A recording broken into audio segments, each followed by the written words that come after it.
আদি পুস্তক 3 অধ্যায়ের 8 থেকে 11 পদ। এখানে সহজ ভাষায় বলছে, যখন সন্ধ্যার বাতাস বইতে শুরু করলো তখন তারা সদাপ্রভু ঈশ্বরের গলার আওয়াজ শুনতে পেলেন। আমেন। তিনি বাগানের মধ্যে বেড়াচ্ছিলেন।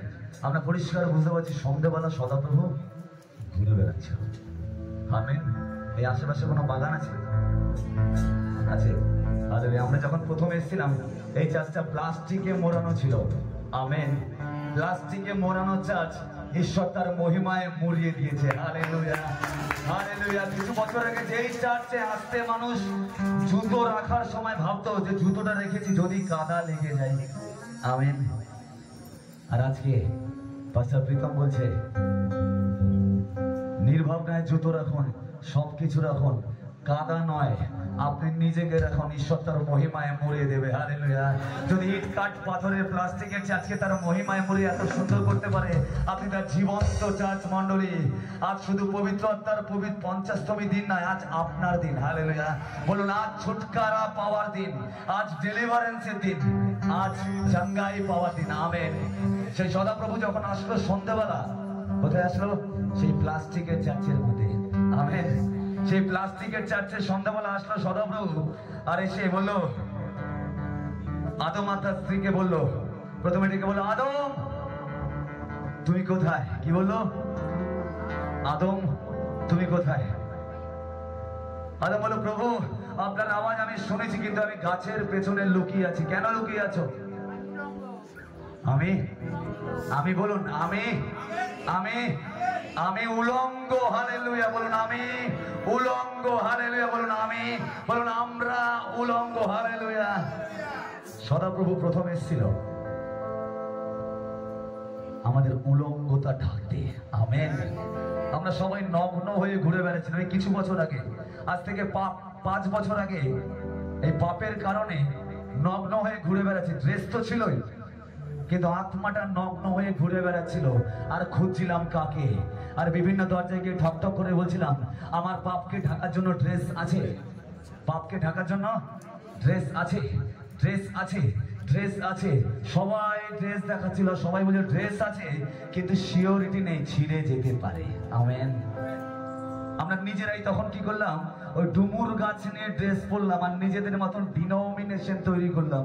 এক একটা জায়গায় ঠকঠক করে বলছি এই বাবা, আর একটা জায়গায় ঠকঠক করে বলছি এই মা, আর একটা জায়গায় ঠকঠক করে বলছি ওই বাবা, ওই মা, ওই তাবিজ, ওই কবচ, এই ওই ওই ওই করতে করতে করতে করতে এক সময় হাওয়া আসলো আর ডুমুর গাছের যেটা নিয়ে আমাদের লজ্জা বস্ত্র ছিল সেটা উড়ে গেল। আমেন। ঠিক সেই সময় আমরা খুঁজছিলাম, আমরা লুকালাম। কোথায় লুকালাম জানেন? পাপের পেছনে গিয়ে লুকিয়েছি আর খুঁজছি কে আসবে আমার আপনার পাপ ঢাকতে। ঠিক সেই সময় সন্ধ্যাবেলা প্লাস্টিকের চার্চে সদাপ্রভু তার পুত্রকে পাঠালো। যে কেউ বিশ্বাস করে সে বিনষ্ট হয় না, কিন্তু অনন্ত জীবন পায়। এই যিশুকে ক্রুশে দেওয়া হলো, তার চামড়া খুলে নেওয়া হলো, সেই চামড়াকে আপনার পাপকে ঢাকার জন্য ব্যবস্থা করে দেওয়া হলো। আমেন। হালেলুয়া। সেই যিশুকে সেই গুড ফ্রাইডে দিন মারা হয়নি, তাই না? সেই যিশুকে মারার সিম্বল প্রভু প্রথমে দিয়ে দিয়েছে আদি পুস্তক 3 অধ্যায় 8 পদে। লজ্জা ঢাকার জন্য একটা মেষকে মেরে তার চামড়া খুলে আদম হওয়াকে পরিয়ে দেওয়া হলো। আমেন। Hallelujah, hallelujah. কিন্তু আজ আমরা বুঝি না, লজ্জা ঢাকলো আর আমরা এই যে লজ্জা ঢাকলো, সে নিজে উলঙ্গ হলো আর তার দিকে তাকিয়ে বলছি তুমি উলঙ্গ। পিতা একবারও বলেনি যে আমি তোমার জন্য, তোমাদের জন্য উলঙ্গ হলাম। পিতা বললো, পিতা এদের কি করো? ক্ষমা করো।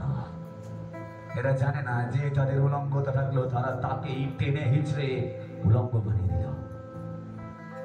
তিনি কিছু বললো না। তিনি উলঙ্গতা ঢেকেছিল বলে প্লাস্টিক থেকে কংক্রিট হয়েছে। আমেন। তিনি উলঙ্গতা ঢেকেছিল বলে শূন্য থেকে এই চার্চ পূর্ণ হয়েছে। তিনি উলঙ্গতা ঢেকেছিল বলে সেই দিন যারা সেই কাদার উপর পা দিতে ভয় পাচ্ছিল, যদি কাদা লেগে যায়, জুতো যদি কাদা লেগে যায়, আজ তারা খালি পায়ে ঘুরে বেড়াচ্ছে আর বলছে কত সুন্দর মেঝেটা। হালেলুয়া। জানেন এই মেঝেটা বানানোর সময় মিস্ত্রি কাজ করেছে, কিন্তু এই মেঝেটার এই ইমারত বানানোর প্রথম ইট কখন পড়েছিল জানেন? আদি পুস্তক 3 অধ্যায় 8 পদে। হালেলুয়া। তিনি আপন পুত্রর দেহ থেকে এক একটা ইট খুলছেন, এক একটা রক্ত মাংসের শরীরে ইটগুলোকে খুলছেন। আর আপনি যেখানে বাস করেন, আপনি যেখানে থাকবেন, আপনার মন্দিরের ইটগুলোকে লাগাচ্ছে, মেঝেগুলোকে তৈরি করছে, শান দিচ্ছে। আর যিশু বলছে, বাবা আমার কষ্ট হচ্ছে, যদি এই পেয়ালা তোমার ইচ্ছা হয় দুঃখে, আমি দূর করো, তুমি দূর করো আমার থেকে। আর পিতা বলছে, তারপরে যিশু বলল, বাবা দূর করো না, কারণ আমি যদি এই পেয়ালা দূরে করি তাহলে এই মেঝে কাদার মেঝেই থেকে যাবে। পাপের কাদা সবার পা থেকে শুরু করে মাথায় চড়ে যাবে। কিন্তু আজ যে শান দেওয়া মেঝের উপর হাঁটছি, সেটা একদিনে তৈরি হয়নি। তার শুরুয়াত হয়েছিল আজ থেকে 2024 বছর আগে গলগথার উপরে। হালেলুয়া। তিনি ক্রুশে চড়ে সে মেঝে তৈরি করেছিল। ওই জন্য আমরা বলতে পারি, সদাপ্রভু আমার পালক, আমার অভাব নেই।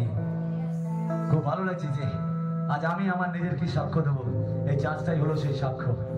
পাস্টার প্রীতমকে যখন বললাম কোথায় হবে, পাস্টার প্রীতম যখন দেখালো, আমি কথা বলছিলাম বলে ঘুরে দেখো। আমি যখন ঘুরে দেখলাম আর আমার বুকের ভেতরটা নড়ে উঠলো। আমি বললাম, এটাই সেই প্লাস্টিকের চার্চ ছিল না? বলছে হ্যাঁ। আমি বললাম, এর থেকে বড় সাক্ষ্য কি হতে পারে? আমেন। যারা এখনো নিশ্চিন্ত, যারা এখনো দুর্ভাবনায় ভুগছেন, আমি রিকোয়েস্ট করব তাদেরকে পুরনো ছবিটা দেখে এই চার্চে নিয়ে আসবেন। কারণ আমি সাক্ষী যখন এসেছিলাম। হালেলুয়া। পাস্টার অভিষেকের আমি সাক্ষী যখন এসেছিলাম, সত্যি কথা বলতে আমার জুতোটাও আমি এক জায়গায় রাখতে ভয় পাচ্ছিলাম, যদি কাদা লেগে যায়। আর ঈশ্বর বলছে, পরম সেই দিন তুমি তোমার জুতো রাখতে ভয় পাচ্ছিলে, আজ তুমি ঢুকে পড়ো, কাদা লাগবে না। আমি আমার জীবন দিয়ে এক একটা ইট খুলে তোমার হাঁটার জায়গায় আমি মেঝে লাগিয়ে দিয়েছি। তাই বলছে, আমার বাক্য, তোমার বাক্য আমার চরণের প্রদীপ। হালেলুয়া, হালেলুয়া, চলার পথের আলো। হালেলুয়া। তাই তো তিনি বলল, I will not forsake you.